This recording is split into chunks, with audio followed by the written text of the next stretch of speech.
integration is carried out as a purpose of life without clinging on to the outcome or the goal. Let's say you set your goal is to realize I'm interconnected and I want to be really happy and healthy. Well, you do the wheel and that day it didn't feel that way, so you feel like you failed.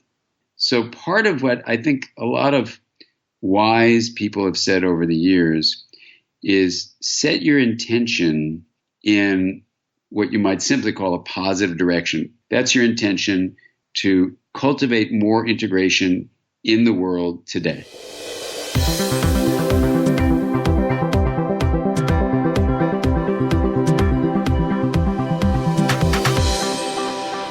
Hey there, and welcome back to another episode of the Think Grow podcast, where personal development meets real life. I am your host, Ruben Chavez, and on this show, I explore a variety of topics with scientists, thought leaders, authors, psychologists, researchers, all sorts of interesting people with the goal to bring you different perspectives that you can use to enrich your mind and improve your life in whatever way you see fit. And today I'm talking with Dr. Dan Siegel. Dr. Siegel is a clinical professor of psychiatry at the UCLA School of Medicine, and he's also the executive director of the Mindsight Institute. Dr. Siegel is a very prolific author. He's written 16 books and has had multiple New York Times bestsellers. Some of his works include Mindsight, The New Science of Personal Transformation, also The Whole Brain Child, which is a book that I've been into lately as a new parent. It covers strategies and principles for essentially cultivating emotional intelligence in the developing minds of children. But most of this conversation covers topics from his new book, which is called Aware, The Science and Practice of Presence. But something I love about Dr. Siegel's work is that he's a scientist who's not afraid to ask questions and to propose theories that sometimes challenge mainstream science orthodoxy. And in this way, he's very much like another guest who I've had on the show, cognitive scientist Donald Hoffman. For example, Dr. Siegel's work, or part of his work at least, connects to spirituality in a way that you just don't see with many other true scientists. And it's refreshing and novel and also very insightful. So that's something I really admire about him. And I want to preface the episode with just a few bullet points here. One of those is, if you feel like some of the things Dr. Siegel talks about in this episode go over your head, do not worry. You're not alone. Dr. Siegel's work is interdisciplinary, so there are times when he is using ideas from biology, neuroscience, math, psychology, to talk about one single concept. And this is what makes his work so interesting, but it's also what makes it so difficult to grasp sometimes, especially for the uninitiated. Personally, I felt like I didn't have quite as good of a grasp as I would have liked to on certain concepts that he discussed during our conversation. But nevertheless, I think it was an interesting conversation. Okay, so that said, there are a couple of terms that come up during the course of our conversation that I think it would be helpful for me to clarify and explain before I bring in Dr. Siegel here. Really, it's because we don't give a lot of context for these terms in our conversation itself. So one of those is integration. And this is a central concept in much of Dr. Siegel's work. He uses this word integration in a slightly different way than it's normally used in everyday language. Specifically, he defines it as the linking of different aspects of a complex system. So one example might be the integration of feeling and logic, which are two separate aspects of the system of the brain, let's say. So, for example, if something traumatic happens to you, you experience a traumatic event, you will presumably feel negative emotion. You'll have a strong emotional response. Integration would be the process of balancing your emotional response with the logic of recounting your experience, figuring out what it meant, why it happened, and labeling your emotions, right? These are very left brain processes, whereas your emotional response is a very right-brained process. So you can see how this concept of integration also applies to the actual brain itself, right? You're integrating left and right hemispheres, or the aspects of the left and right hemispheres. So when you do this, you get something approximating emotional intelligence.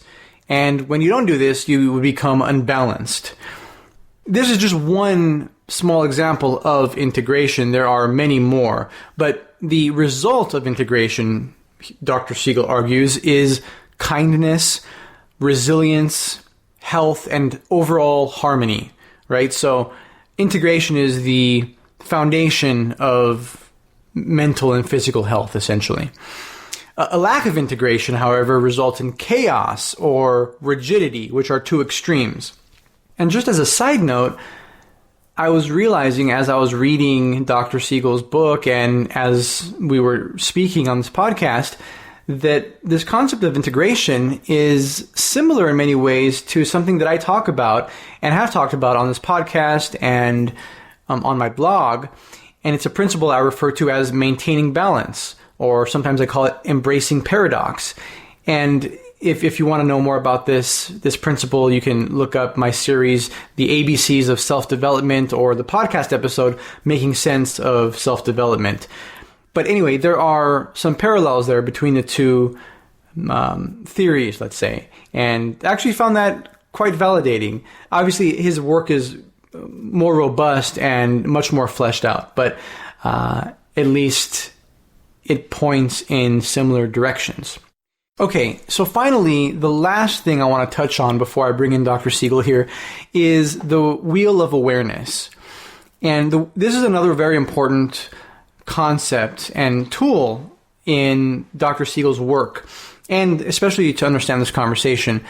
The wheel of awareness is a tool that Dr. Siegel has developed over a number of years in order to, as he puts it, integrate our experience of consciousness and also to balance our lives. In particular, he uses it as a tool for meditating in a more methodical way, I would say. I don't know if that's exactly how he would describe it, but I've used the wheel of awareness, and that's kind of the purpose that it served for me.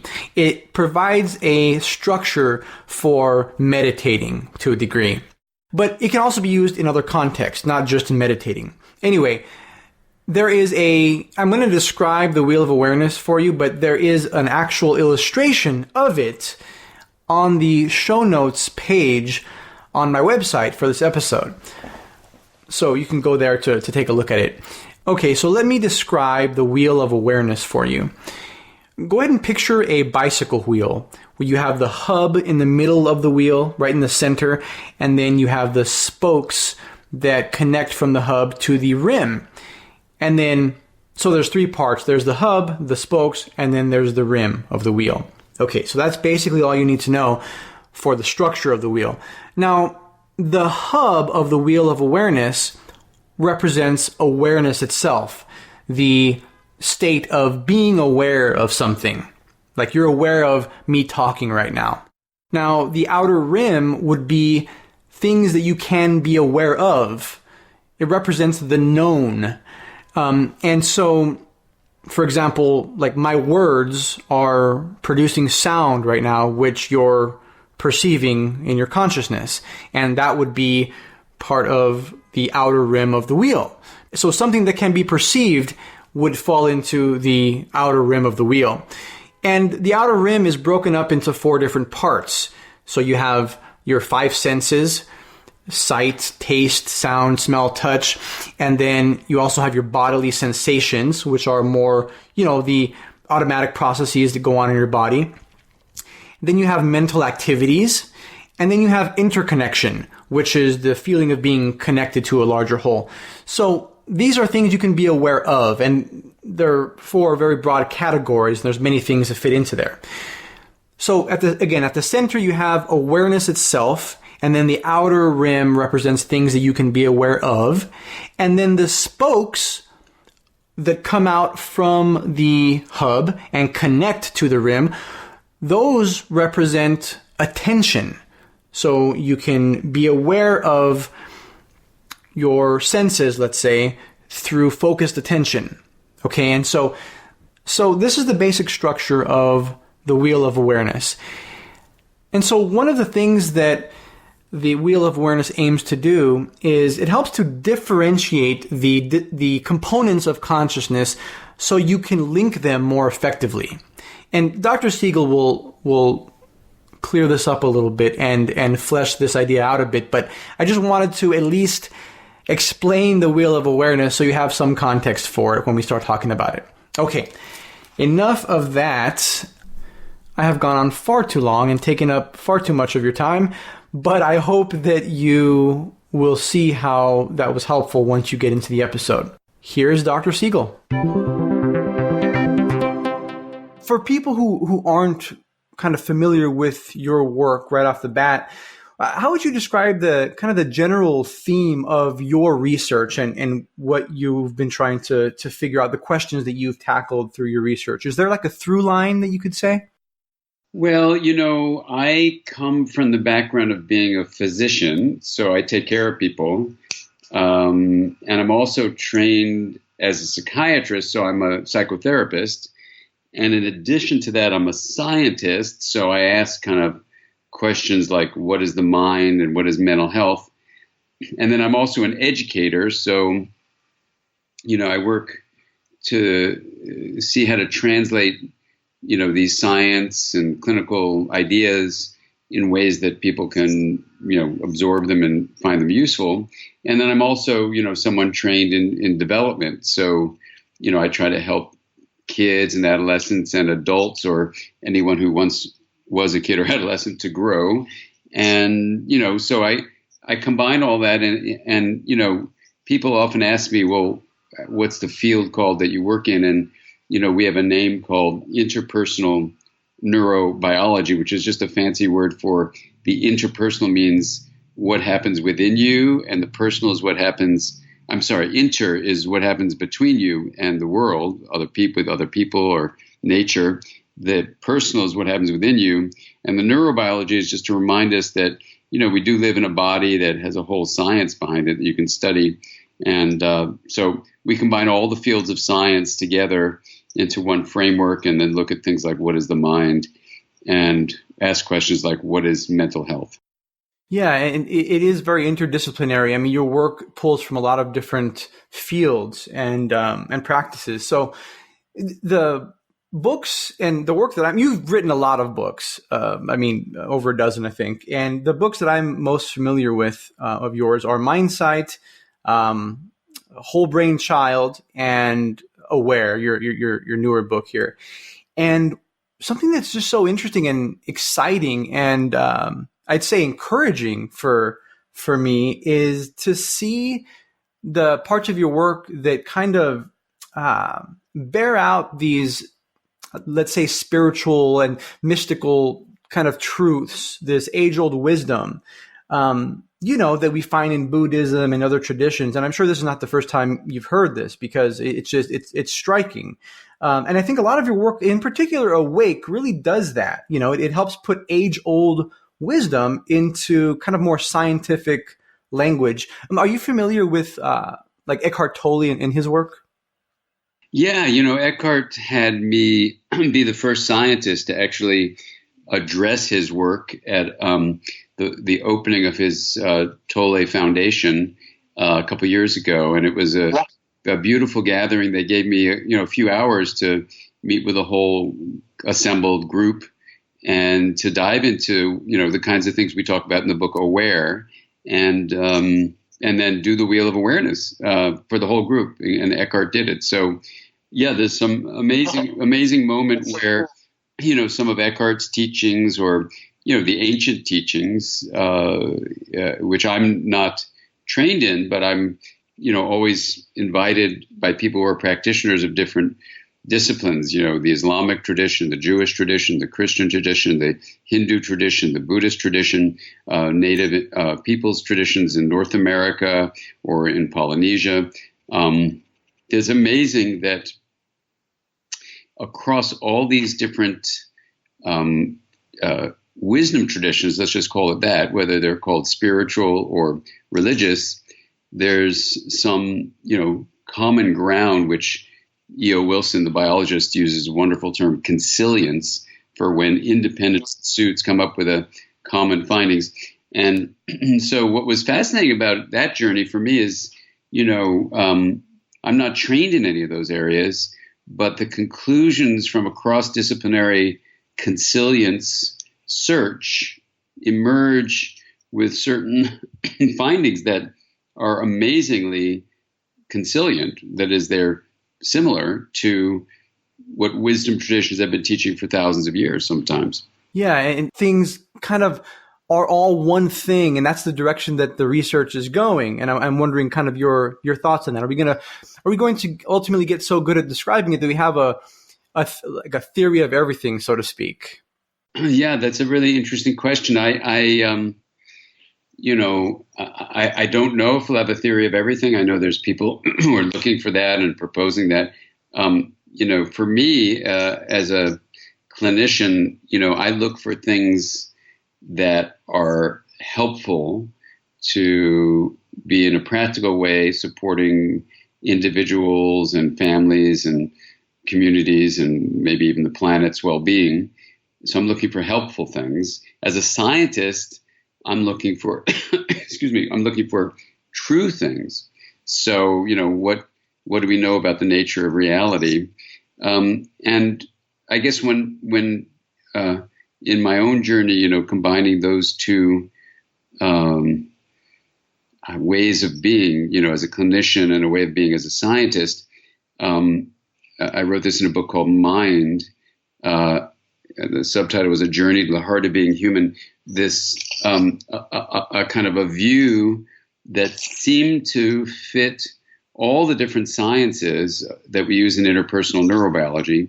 It seems to fit with people from a wide range of spiritual or wisdom traditions, and it's actually quite practical and comes out of, empirical, that is, methodological obtaining of data, in particular about the wheel of awareness.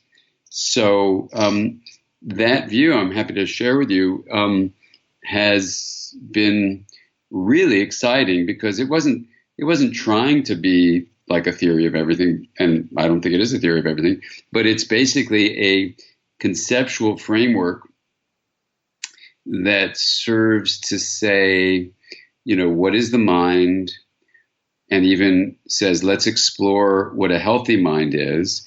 And then in doing that, it finds this fundamental process called integration, which means the linking of differentiated parts to be at the heart of well-being, whether it's in your individual life or a romantic relationship or a family or a school or community or a larger culture or even our planet. And it shows that when integration is present, you're in a state of harmony with the qualities of being flexible and adaptive, coherent, which is a math term for resilient over time, energized and stable. And that's a kind of state of flow you can remember with just the word harmony. It's in a state of harmony. But when you leave that harmony, you go to either chaos or rigidity. And so far, that hypothesis from, 27 years ago now has held up over a quarter of a century with a ton of new research actually showing that the best predictor of your personal health is how integrated your brain is. And practices like, mindful awareness training integrate your brain. And so far, every psychiatric disorder that's ever been studied of the individuals and their brains shows impaired integration in the brain. And that was, hypothesis from 92. So, I'm still, revising the book where I first wrote that called The Developing Mind. I'm always looking for disproof of that, which kind of boggles my interns, but that's the way we do it. I said, find one research, study that shows that this is not true. And all we find is stuff that shows it is true. So we would just use the phrase supported, that proposal that the mind seems to be an embodied and relational process that is emerging from energy flow and also regulating that flow seems to be upheld over these 27 years. And then when you say that, then you look at a study that was done on this wheel of awareness where I gave it to 10,000 people systematically, had people share their experiences, and then you can extend this proposal that mind is an emergent property of energy and ask physicists what energy actually is, and then sort of look at a diagram of how you would visually depict the mechanism of energy flow.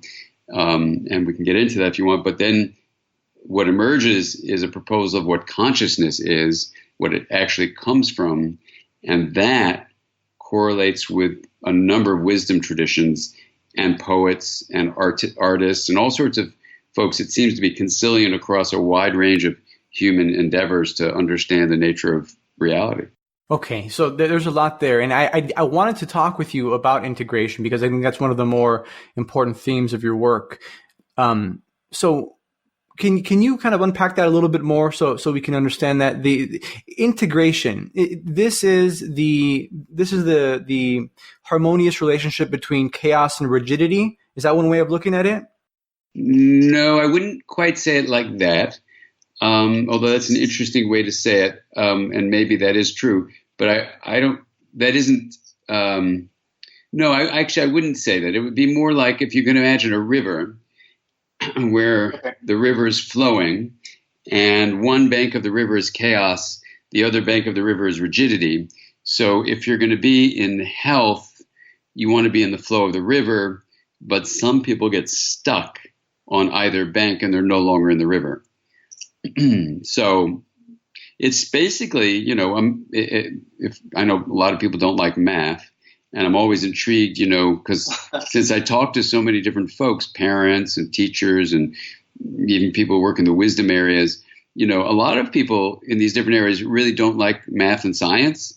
I think they get nervous when they get around me because, I just love math and science, but I'm also a therapist and a dad and a teacher of parents and all that kind of stuff. So I've got all these sides to me, but so I just want to say that, yeah, there's a lot of stuff here. And what I'm about to say comes straight out of math.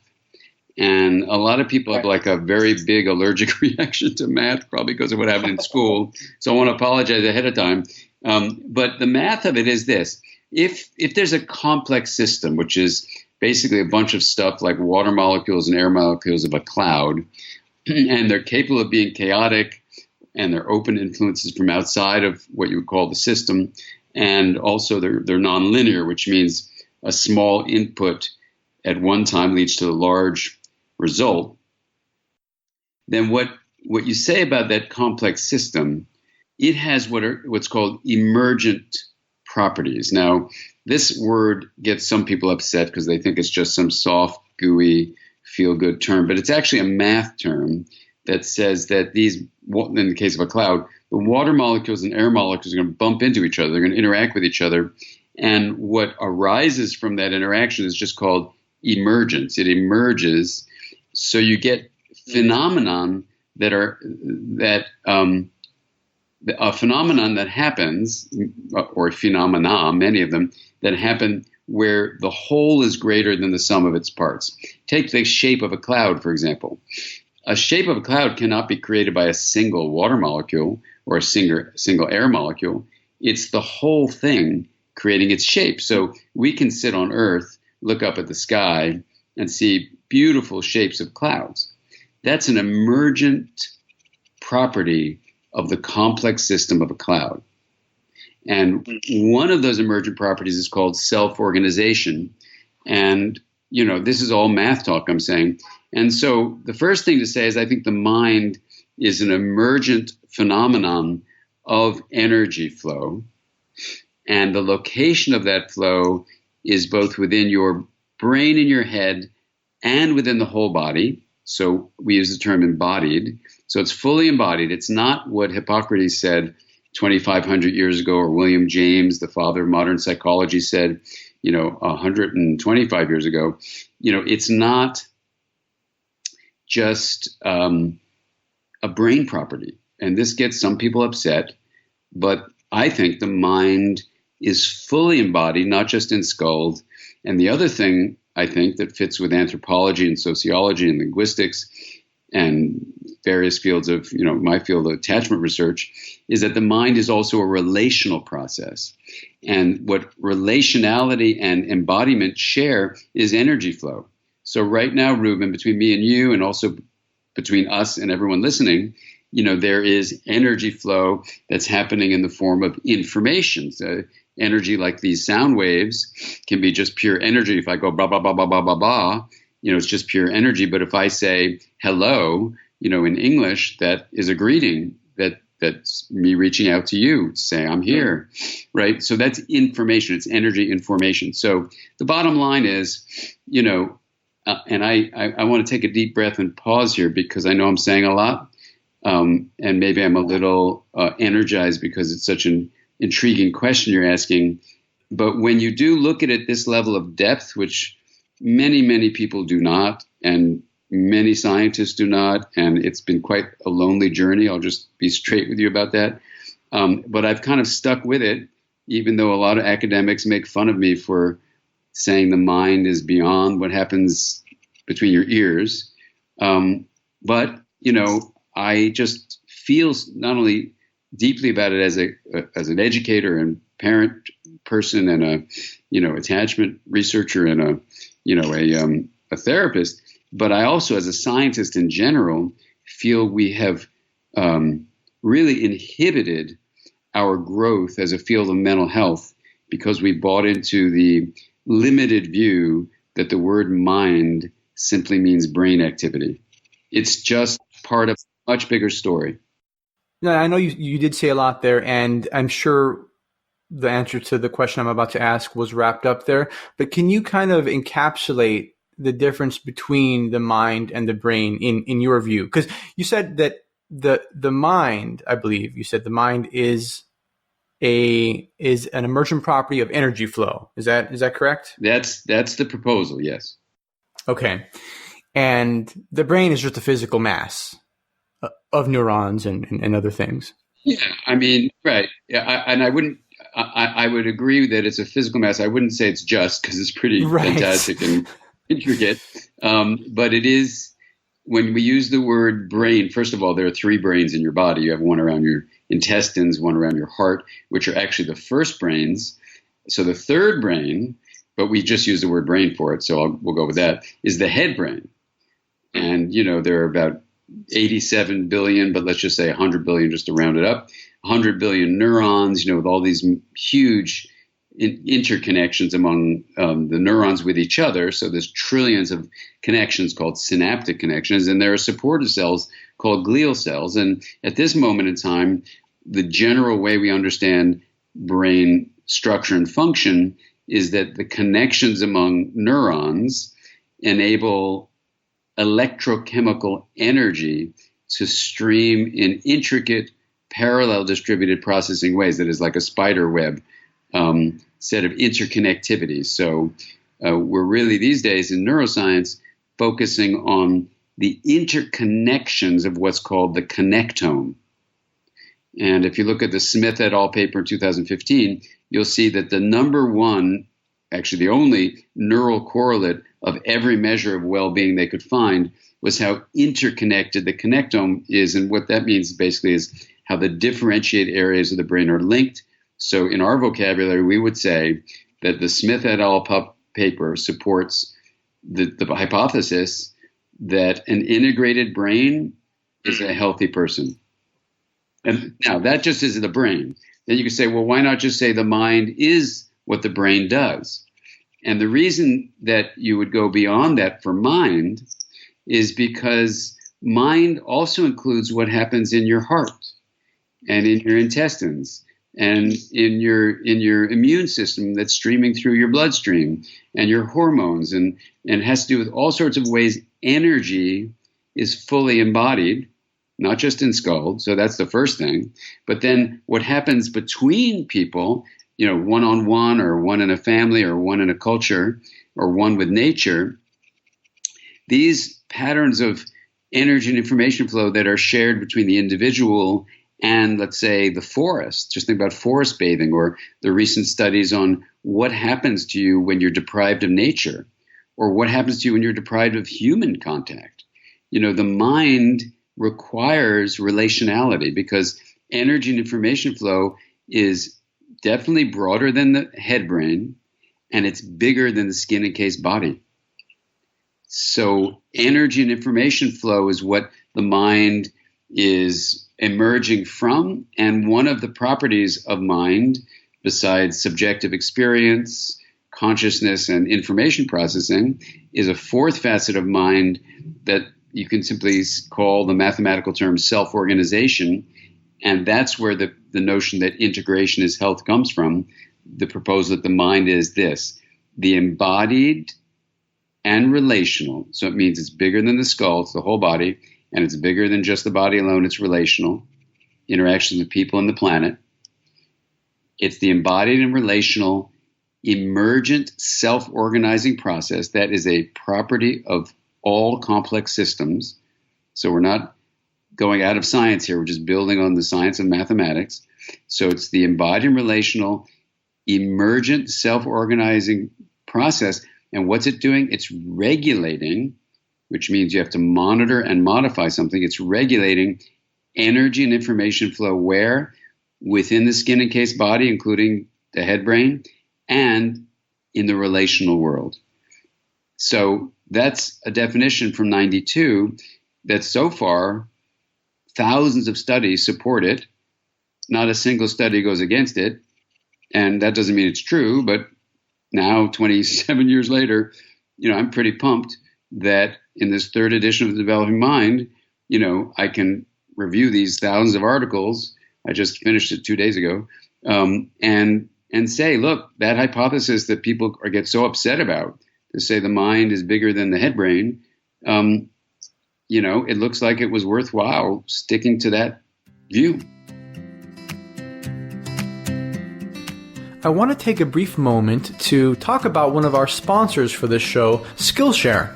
Skillshare is an online learning community with over 25,000 classes in pretty much any field you can think of. Writing, photography, cooking, even social media marketing, just to name a few. One of the many reasons that I love and promote Skillshare is because their core values of learning and growing are very much in alignment with my own, and I'm sure if you're listening to this, with yours too. I'll tell you about one of my favorite classes that I've ever taken with Skillshare. It was a productivity masterclass, and it was all about creating systems in your life and business. And it was taught by this pretty well-known YouTuber, and it completely changed how Vanessa and I run our business. It helped give us our time back by helping us to create systems that streamlined and organized our content creation and our editorial calendar for Think, Grow, Prosper. Massively, massively helpful. And here's the cool news. Right now, Skillshare is offering listeners of the Think, Grow podcast 2 months free, so you can try it out for yourself. Go to Skillshare.com/thinkgrow. You'll get unlimited access to 25,000 classes for a full 2 months at no cost. So it's basically a risk-free situation here. The specific URL that you want to visit for this offer is Skillshare.com/thinkgrow. Check it out. Join the millions of other students who are learning and growing with Skillshare. I've used it for a while. I love it. I think you will too. Again, that URL is Skillshare.com/thinkgrow. And now, back to the show. So integration is necessary for proper mental health. How do we become integrated? How do we, we've talked about some, the theory. Now, bringing this down to a more granular level, like this reminds me of the wheel of awareness exercise, and your wheel of awareness kind of meditation exercise is, I just did it earlier today, and I have to say it was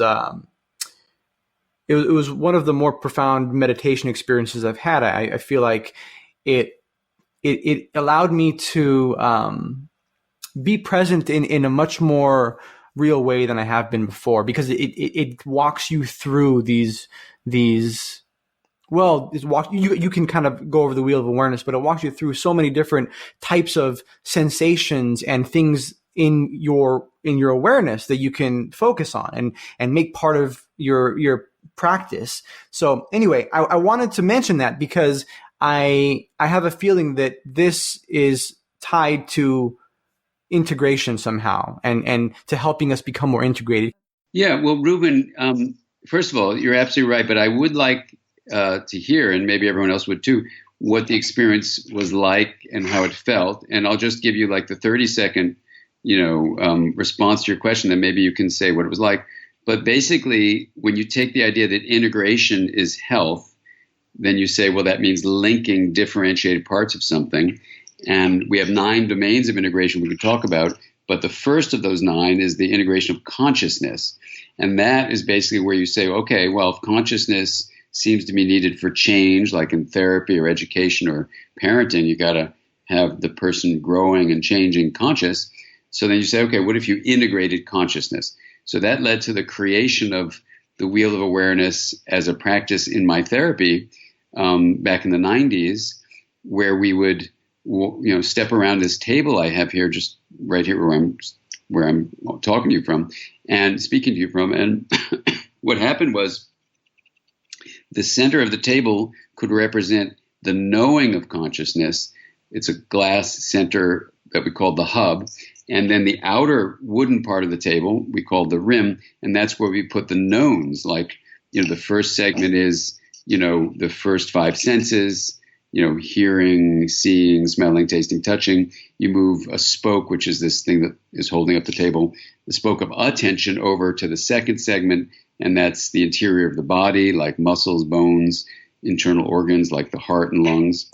And then you do the third segment, which is the experience of mental activities like emotions or memories, thoughts, intentions, things like that. And then you move the spoke over to the fourth segment, where you explore your relational connections to other people and the larger planet we live on. And in a more advanced step, which maybe you did this, I don't know, but you actually, before you get to that fourth segment, you actually bend the spoke around or retract the spoke so that you are exploring pure awareness. You drop into awareness, become aware of awareness, if you will, and that's what we did. And I did it with 10,000 people after getting all this very positive feedback from my own personal patients. But then I taught it to my students who are therapists. They started doing it with their clients. They started getting better over anxiety, trauma, mild to moderate depression, all sorts of issues related to if they were medically ill, dealing with anxiety about death. And then I started doing it in workshops. And then as a scientist, I thought, I'm just going to record this and see if I can find any patterns. Did it all around the planet. And that's what the book Aware is all about. So what was your experience like? Well, it's difficult to put into words, but I would say that I think that I keep thinking of Eckhart Tolle in your work, because it seems like a much more systematized way to go about implementing some of these mindfulness techniques, let's call them. But because like in The Power of Now, he talks about presence is felt oneness. And that phrase came to mind. I like, it was, as I was doing the exercise, I experienced felt oneness. And I think that, or at least I caught a glimpse of that. And by that, I mean, in certain spiritual traditions, mystics have often said that everything is one, like all is one. And it sounds very woo-woo, but now we're realizing like the interconnectedness of everything in real scientific terms. And when I was walking through this wheel of awareness exercise, that became more apparent to me, I'd say. And what can you, I know this is hard with words, Ruben, but if you could just spend a moment for us, even if it was just a glimpse, and I know this is really hard to put words to, really hard. I know, but if you can give it a try, what did that glimpse of that oneness, what was the feeling of it like? I would say that little things that seem insignificant mattered more, not in a stressful way, but in a like, oh, like I heard, like I'm sitting, we live right at the base of a mountain, and I had the window cracked, and I heard the birds chirping, and it was more significant of an experience than, let's say, if I had just been kind of, writing and I heard the bird chirping in the background. It was just a more significant experience. It's like, oh, that makes more sense. That bird is like part of the whole thing. You know what I mean? And so I guess I would say it increased the significance of otherwise trivial things for me, at least. Is that kind of an odd recount of the experience, or do you have people who say similar things? No, first of all, if that was your experience, that was your experience. So there's nothing odd about it. But no, that is something people describe, and I don't know if you had these other elements, but the other things people describe, and I'll ask you, do you know at what moment that happened, or was it throughout the whole wheel? I think because the wheel of awareness is divided into like 4 parts, right? So what's this? The second part is the mental. So you have the first part of your first 5 senses, which are basically energy patterns from outside the body. Then you have the second segment is the interior energy patterns of within the skin encased body, like your muscles, bones, your genitals, your intestines, your respiratory system, your cardiovascular system, your heart. And then you move over to mental activities, which are like emotions, thoughts, memories. And then I don't know if you did the advanced step, but there's an advanced step where you either bend the spoke around or retract the spoke or have no spoke. But basically you're exploring the hub itself. Was that a part of what you did today too? Yes, I think that's where I kind of got in the flow and started to feel a little bit more profundity there. Yeah, so that's I think very important when we talk about what the wheel of awareness as a practice or as a drawing for kids or just as a metaphor of the mind, what does it mean about the mechanisms of the actual mind? That's important, that in the pure hub experience, things had a different quality to them. And I'll say what some people have described from the 10,000 person study. Number one, many people will say, just like you said, that there was a shift in how it felt, and it's really hard to put words to. They'll say things like, I felt time disappeared.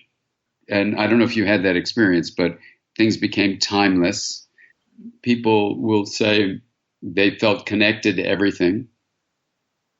Not that they disappeared, quite the opposite. It was almost as if they expanded. People are always afraid of losing the self and all that stuff. But actually what happens is your experience of being, if that's what self is hugely expanded. And often people describe it gets imbued with a feeling at that moment in the hub of love and joy. A lot of people come to tears talking about this love that emerges. So love, interconnection, and awareness seem to be kind of 3 threads of one tapestry of life or consciousness or the universe or something. Interconnection, love, and awareness. And other things people describe as kind of a feeling, and I don't know if you had this, Ruben, but empty but full, people will say. And it happens so often, all these words, especially the latter one, that, I just, maybe it's my own problem or something, I don't know. I really need to see if direct first person, what's sometimes called subjective immersions, like you had this morning in the wheel, or I did the wheel too. I had the same experience you described. It's exactly what I would say I had too. And every morning I do the wheel of awareness. It's different every day. because, energy flows differently every day. But there are these qualities, especially in the hub, of timelessness and empty but fullness and love and connection. So what's going on there? So, I want to link those first person, what are called subjective experiences that are very real, even though we use the word subjective. It just means you had your experience, Ruben. Someone sitting outside you could never know for sure what you're experiencing. You had your own personal or subjective, hence first person experience. So then when we hear someone describe it, it's called second person information. You've told us there was this quality of things being more significant and maybe feeling connected to things. Then the question is, when we get that second person report, we're hearing directly from you, does this correlate to what's called third person views of reality, like what you would do empirical studies of that wouldn't have to do with someone's first person experience or second person hearing of that first person experience? Anyway, so what I'm looking for is, a way that all three of those go together, that the direct experience you have, the way you describe it or other people describe it can be then pooled together. That's the 10,000 person study. Then the question is there something in the broad field of interdisciplinary science, all the sciences, that fit the first person experiences that all these people have described that are so in common across the whole planet, no matter the person's meditation history, education, gender, religion, ethnic background, race, age, it didn't seem to matter. So that's really curious when there's a universal like that. So, I went back to the original proposal that led to the wheel being created in the first place. That is, mind emerges from energy. One aspect of mind is this self-organizing property, and integration is how you optimize self-organization. So what would happen if you integrated consciousness? That's where the wheel comes from. Only that's where it's a scientifically derived, clinically useful, reflective practice that integrates consciousness. And then when I found out after that there was something called meditation and mindfulness meditation in particular, I just found it fascinating, the similarities and differences of the wheel to those practices.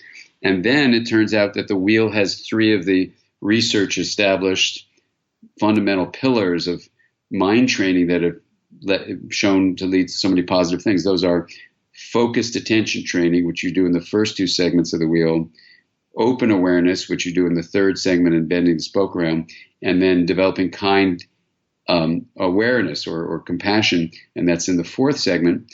So it just happened to have all three of the research shown essential ingredients of mind training, if you will. So that was really useful.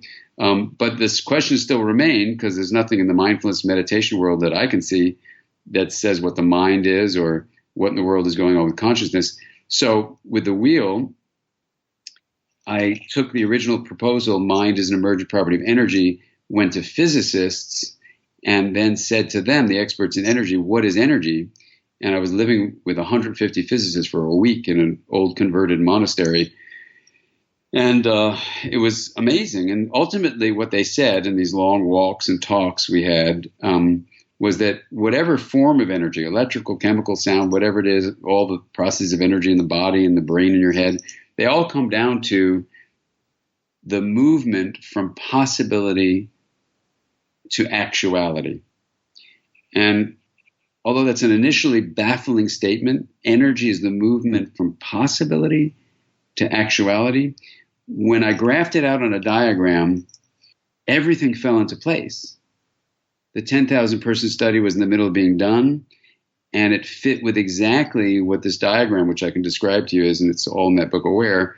And then it was like, oh my gosh, this is so simple. And in a way, to tie physics to consciousness is a little weird. And a lot of my colleagues say, don't do it, just stay with the brain. But, if you look at the brain studies of consciousness or even of mindfulness meditation, they're interesting. They all come down to basically one word. They come down to integration. Integration of energy and information is what seems to be correlated with both consciousness and the outcome of mindfulness meditation. So then I want to go beyond that view and say, okay, well, what is energy really? If information is just a pattern of energy with symbolic value, it's all energy. What is energy? And when you go from possibility to actuality, you graph it out, and we can talk about that. But then you can explain from a science point of view a framework that correlates with the first person experience. So would you say that the wheel of awareness is the most powerful tool that you've put forth to kind of put us on a path toward integration? I think it's a great starting place. I since I am a therapist, and I work with people just one-on-one or in families or couples, whatever. I offer the wheel as a starting place, but if someone has severe trauma, let's say, especially developmental trauma, from their early years of being born onto the planet, then you need more than just a reflective integration of consciousness practice. It's a good starting place and a good place to continue. But we have 9 domains of integration that we talk about, and so the wheel would be the example of supporting the first of those 9. So it's a starting place that's usually essential, but it's not the end of the story. For example, learning to be in, healthy relationships with others, if you didn't have it as a kid, is a skill you can acquire. And it's not just about doing the meditation. Or, if you've been severely traumatized, you may have dissociation. So really learning about what's called state integration and learning that you have different states, and rather than beating up on yourself, for having a part of you that is protective and being harsh to the vulnerable parts of you, you can actually tell that protected part, thank you, and reverse what's been a kind of internal World War III that you've been living with your whole life pretty rapidly. But that requires state integration, not just integration of consciousness. And there's other, we can go through the 9 if you want, but basically they're all pretty distinct. And the wheel really is about integrating consciousness. And it is the first of the 9 because, if you're fusing together awareness and that which you're aware of, you don't have much cognitive flexibility to do the other 8 domains. So it's a good and important starting place. And I think it's amazing that, you had this experience and so many people are having this experience that we can get into too, of, opening from the usual realm of separation that we live in for 2 big reasons we live there. And the wheel seems to dissolve both and drop you right into the reality of interconnectivity. And that is kind of what our planet is waiting for us to do. So if you said to me, hey, we don't have much time in life or in the podcast or people are busy, just give them one practice, I would absolutely say do the wheel. And you can maybe jumpstart yourself to facilitating all 9 with the ultimate goal being your happiness and your health. And you're living this life of embracing the reality of how we're all deeply interconnected, and other people who may not be like you and other species that are not like you, that is nature, are waiting for us to live the reality of this deep interconnection, this love, and this awareness that the wheel provides. And is that the goal of integration, would you say, just to realize the interconnectedness of everything and be more at peace? It's a really interesting question you're raising. I would say no, that, and this is an interesting discussion. This is because it's such a great question you're asking. So on a fundamental level, integration is carried out as a purpose of life without clinging on to the outcome or the goal. So in other words, let's say you set your goal is to realize I'm interconnected and I want to be really happy and healthy, right? So you say, that's my goal, that's my outcome, that's why I'm doing this thing, whatever the thing is. In this case, we're talking about the wheel. Well, you do the wheel, and that day it didn't feel that way, so you feel like you failed. And so part of what I think a lot of wise people have said over the years is set your intention in what you might simply call a positive direction. We might simply call an integrative direction. That's your intention to cultivate more integration in the world today. And that can be your intention. Then what the wisdom statements that come from many, many people say basically is set your intention, then have a commitment to living that intention, but don't cling to an outcome or a goal. I know it sounds ironic, but it's actually a way of cultivating resilience. So if you said to me, hey, with the intention of integration is what I'm going to bring into the world today, what are some of the patterns that tend to come up, even though they're not a fixed goal or an outcome you're clinging to? What do you see? I would say, wow, you know something, Ruben? People get happy. They get filled with joy. They get filled with a sense of love. I can give you example after example after example. They feel incredibly at peace even when they're facing death. And there's this liberation from being kind of filled with the life of separation. And there's instead the realization of our interconnection. And all those things are experienced without them being goals. And so this is what's so fascinating about the wheel. The wheel seems to facilitate people living in those ways without ever saying ahead of a time, the reason to do this is because you're going to have a sense of, being more at peace in life. You can say that on the cover of a book because people say, why should I read this book? But in the end, and I say this in the Aware book, it's not that you do this for the outcome. Those outcomes are what, statistically shows are going to happen if you do these practices. But you just set your intention, make a commitment to that intention, and then live from the hub, if you will, live from this thing that we call the plane of possibility. And then all these incredible things tend to emerge. And there's so much now feedback from the tens of thousands of people who've done the wheel, that I just feel really grateful that some simple reasoning and some kind of stubborn ways I've been over these years to not give up on this idea that mind is an emergent property of energy turns out to have incredibly practical applications. This idea of integration is very interesting to me.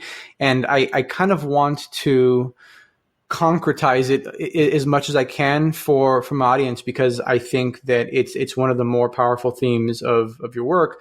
And I hear what you're saying. It's like, well, it's a little bit paradoxical to say that there's a goal associated with integration because it's really just the process. Would you say that it's just embracing what is? It's just kind of accepting what it is that you experience and being okay with that? Is that one way of looking at it? I think that's right. Yeah, I think that's a beautiful way of saying it. And, acceptance is such a good word you're using, Ruben, because there's a number of researchers, David Cresswell is one, Steve Hayes is another, that really see acceptance as the deep mechanism in all these different interventions and meditations that seems to be one of the key components of why they work so beautifully. And so, yes, so I would say to you from an empirical point of view, the scientists have actually shown acceptance is the key. We can say from an integration point of view, acceptance seems to emerge from the hub. So let's say you're doing your daily wheel of awareness practice and you think your experience should be this way or should be that way. Well, what you're doing is you're having a thought on the rim that's a should, and then you're shoulding on yourself, right? And you're saying, well, yesterday it was like this, so it better be like this that way. Well, acceptance is a spacious presence that, for whatever reason, I don't know why, it's filled with love and joy and a sense of connection. And I think that's where acceptance is coming from. The hub is the metaphor. We haven't talked about the diagram, but it's this plane of possibility. And when you drop into this presence where acceptance is arising from, then whatever particularities on the rim, we call them plateaus and peaks in this diagram, whatever things arise, you accept them, And I have an acronym COAL, you have curiosity, C, openness, O, acceptance, A, and L is love. And when you bring this COAL state, which is what presence is all filled with, then what's so fun about it and what's so cool is you can begin to discern, which means in an open way, reflect on something and evaluate it. So even though my dear friend John Kabat-Zinn has used the idea of mindful awareness being, paying attention on purpose, non-judgmentally, and the kind of awareness that arises from that, what John has said, and we recently talked together a couple of days ago, and means about the word non-judgmental is that you recognize judgments that arise are mental activities. Because the human mind is always making judgments. So if you think you're going to meditate for, 70 years and finally have a mind that doesn't make judgments, that is itself quite judgmental, right? So for most people, maybe there are a few exceptions in the world, people can drop into just pure awareness for extended periods of time. And I've met a few people like that, but we need to be discerning, and we need, I think, to be able to have discerning thoughts. And so as you're living your life out in the world, there are moments of evaluation where you need to ask questions like, is the action I need to take right now going to promote integration or decrease integration? Is it going to promote well-being and harmony, or is it going to lead to chaos and rigidity? And ultimately, that's a way you can ask, about ethical questions, or what some people might call right action, right ways of relating to people. And I always say that those are evaluative thought processes. They are discerning. They're bringing not judgment as in prejudgments, but they're having a reflective pause, thinking about the meaning of something, and then saying, if I do action A, it's actually going to lead to rigidity or chaos or destruction. If I do action B, it's going to promote constructive things, even though it's a lot harder to do that. And maybe people wouldn't expect me to do action B, but something? I want to live a rightful life. I want to live an ethical life. And for me, what's ultimately happening with those two questions, rightfulness, ethicalness, is it's about integration. And integration always kind of brings you home in addressing how would you just in a discerning way make a choice about what to do. So I'm saying that, yes, you start with acceptance, but that isn't the same as being passive. It means something happening, you say, I accept this is happening right now. I'm not trying to make it what it's not. It is what it is. And now what do I do? So acceptance doesn't mean I see racism in front of me and I just accept it, or I see someone being hurt in front of me and I just accept and I go, oh, well, someone's being abused. No biggie. I'm into acceptance. Acceptance is absolutely not passivity. And people misunderstand it that way. Acceptance is a state of mind just saying, I see what it is. It is what it is. I'm not reactive in the sense I'm flipping out, but I can now, in a discerning way, because I have acceptance, choose the rightful ethical path that promotes more integration in the world, like stopping abuse or stopping racism. Yes. Yeah, I think that is a misunderstood concept of or notion of acceptance, is that it is passive, but in fact, it is more of an active, you have more of an active role in it. And it's something I've been thinking a lot about because I'm really interested in when principles show up in different ways throughout history and in different disciplines, like this idea of accepting a problem, let's say, in order to change it. Like that's one way it shows up. Like what you resist persists, what you accept transcends. That's another way that it kind of is stated in some spiritual traditions. I think actually Eckhart Tolle says it like that. And if you look at psychotherapy, and tell me what you think about this. If you look at like in psychotherapy, like exposure therapy is a little bit like this too. Like voluntarily confronting the source of your fear helps you go beyond it. Like if you're constantly avoiding something, you're not accepting it, but by confronting it, by accepting it, you can then go beyond it. Joseph Campbell has this saying, the cave you fear to enter holds the treasure you seek. And I think that's a poetic way of stating it. But these are different manifestations of kind of the same principle in my mind. What are your thoughts about that? Yeah, I absolutely agree. I think that, when you find, let's take this whole notion of integration we're talking about.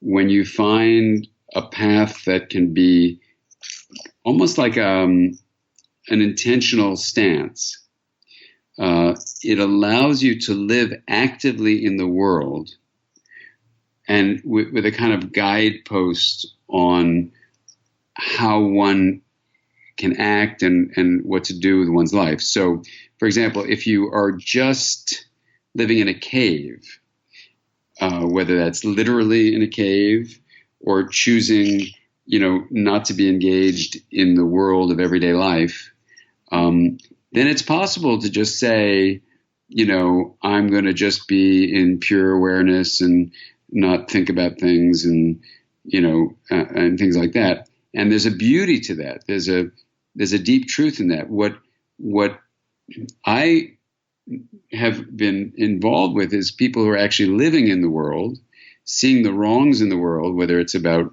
violence among people or violence to earth, or abuse that happens with children.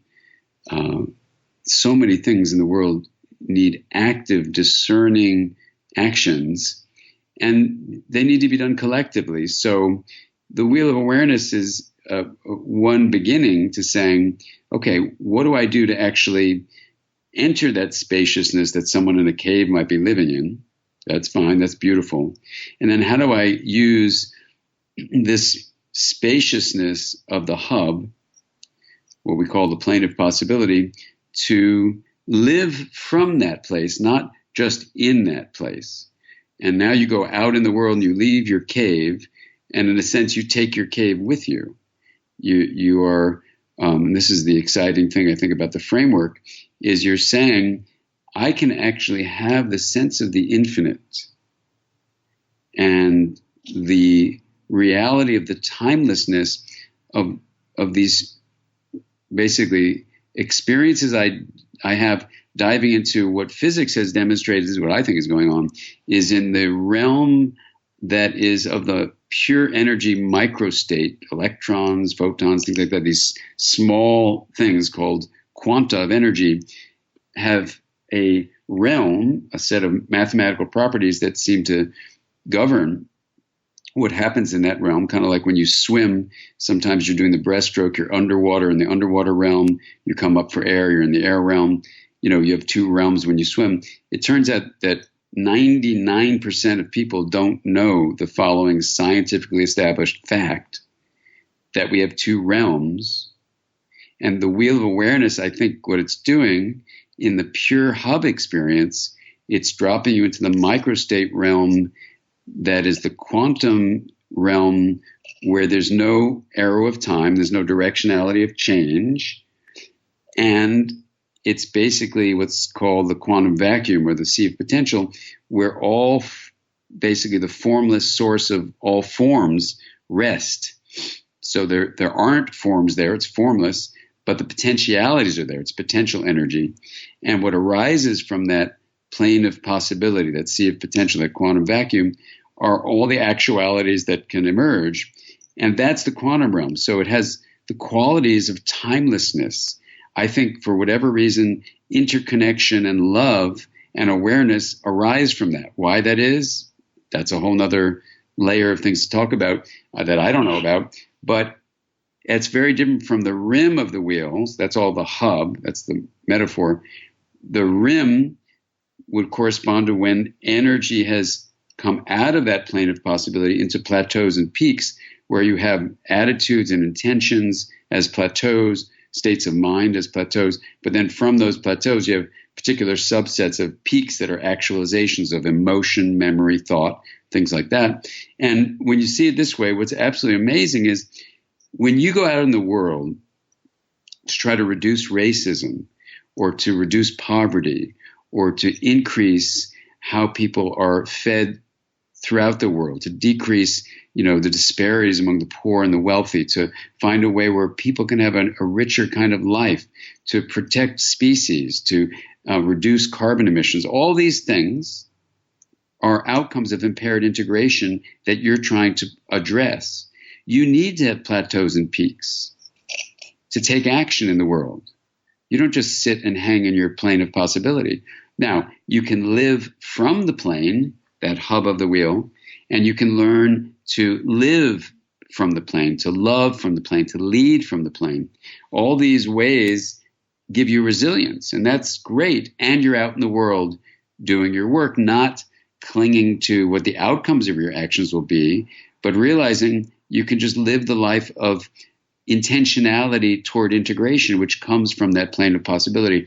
And, this is where we meet each other, right? Because your plateaus and peaks are different from mine, but your plane and my plane are identical. And so infinity is infinity. And when you realize that, then you realize practices like this, and there are many that get you there, I would imagine, but the wheel gets you there for sure. When you greet a person who's living from their hub, from that plane of possibility, you resonate with them as this deep way because you're in the same space. And amazingly, things in the quantum realm are like verb-like events that are massively interconnected, but in the macro state realm, this Newtonian classical physics realm, things appear like nouns that are separate entities. And I think we get confused because we're born into a body that we believe the nounifying of reality and think everything's a separate entity, when in fact, underneath all of that is the reality of our verb-like emergence as events that are deeply interconnected. And so when you greet someone who's living from the plane, they know, and you know, that you are verbs that are deeply interconnected. We use the term we for that. You're a me in a body that's kind of this macro state Newtonian realm of noun-like being as a me, but you're also a we, which is this kind of interconnected verb-like way of being that's deeply, deeply resonating with other beings when they're living from that place. And I think that's ultimately what we want to do, is have access to that plane of possibility. Know we're all on the same team as a we. Honor the differences, whether it's ethnic differences, racial differences, religious differences. We don't obliterate the differences. This is not me to we. It's me in isolation, either as an individual or as a group, to we, where you keep the me and you join it with the verb-like we, so that you're a truly integrated identity. There's a lot there to unpack, but I know that we are I've kind of gone over the time here, and I want to ask you at least one more question though. Do you have time for at least one more question? Sure. Okay. Sure. Well, first I'll say, in response to what you just said, I think that it's something that I was thinking about as you were talking, was that I'm a new dad and I have a 10-week-old, and congratulations. Thank you very much. It seems like babies have this more integrated experience of the world of reality than we do, because they haven't gotten to that stage of individuation yet. Like, when we teach them to talk and we teach them about the world, it's like, oh, that's a ball, that's a tree, that's a mountain. They're all separate, and that's just kind of So we're indoctrinated with this paradigm of separateness, essentially. And so I think it's so interesting, because before you learn any of that, it's all just one thing. And that's something that I've been thinking about as just observing my infant. I don't know if you have any thoughts on that. Yeah, I mean, it's a really interesting question. I think, it's such a big question. I'm just finishing 2 books that address this question. One is The Developing Mind, and one is this book with Tina Price and my co-author with the book called The Power of Showing Up, and it really addresses this completely. I think what happens in contemporary culture is, for lots of reasons, we nounify children. We tell them, the way you're rewarded is with certainty in school. No one applauds you because you look at a question on a test, you go, that's an intriguing question. I don't know the answer, but I'm fascinated with all its implications. Yeah. You don't get a grade for that. So everything emphasizes you becoming a peak. Yeah. In the Newtonian illusion of noun-like separation. And yet I think kids do know, as you're suggesting, they're more integrated. They kind of know we're all interconnected, and we lose that. And that depends on the culture. So not all cultures like that, but in contemporary culture, it's like that. And I just finished the final, chapter of The Developing Mind, this graduate school textbook. And I talk a lot about your question, like, what are we trying to achieve if we grow kids up in a culture that basically tells them a lie, that the only thing that exists is the separate self, and try to get as many toys as you can and you'll win the race or whatever, win the game. And, it's sad because people just have this set of rules they're taught that are actually not about well-being. They're not about creating a healthier world. And they're kind of all like denying the reality of death and the reality of our interconnection. And so we're living in many ways layers of lies that just make people feel really anxious and separate from not only each other, but from nature, and from the truth.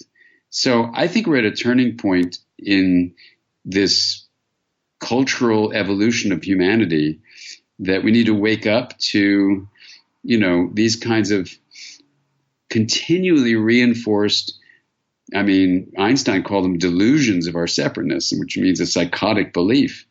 And it's so embedded that when you talk to some people who are in the system, whether they're scientists or business people or whatever, they get really agitated because, they're not even thinking about this stuff. And you're saying, hey, let's wake up, because a lot of people are really, really miserable. So that being said, how old is your child?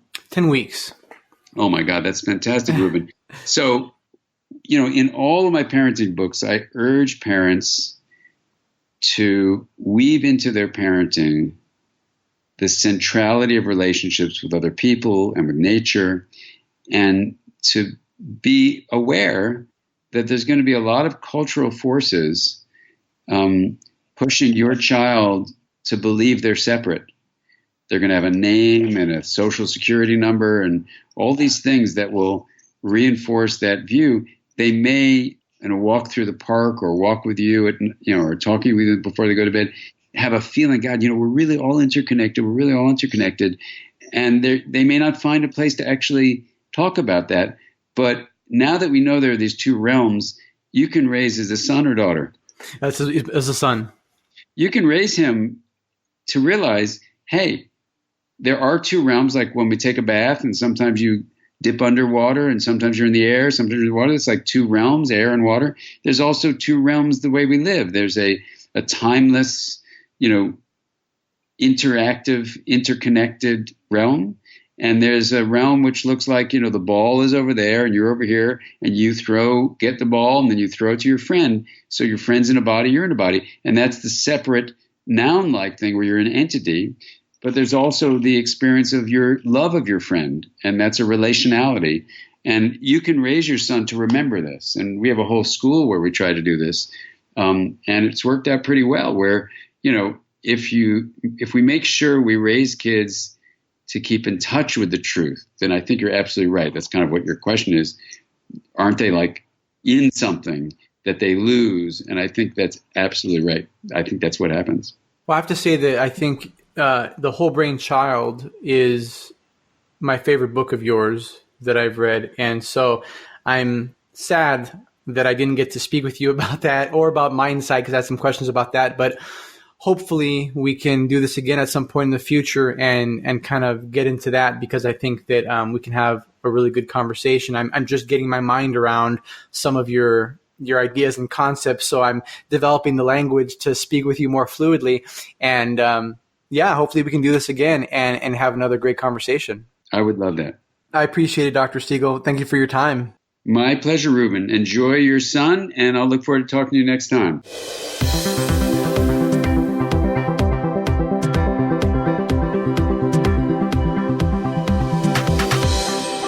Hey, thanks for listening. You can find the show notes for this episode and all other episodes on my website at thinkgrowprosper.com/podcast. That's where I put all the links and resources mentioned in each episode. It's also where I put the outlines of topics covered, which is a really good way to refer back to episodes in the future.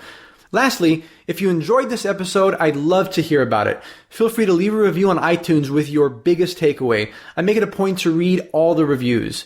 You can also screenshot this episode and share it to your social media along with something you learned or found interesting. And tag me in your post because I'd love to see what you found interesting. Say hi and thank you for your support.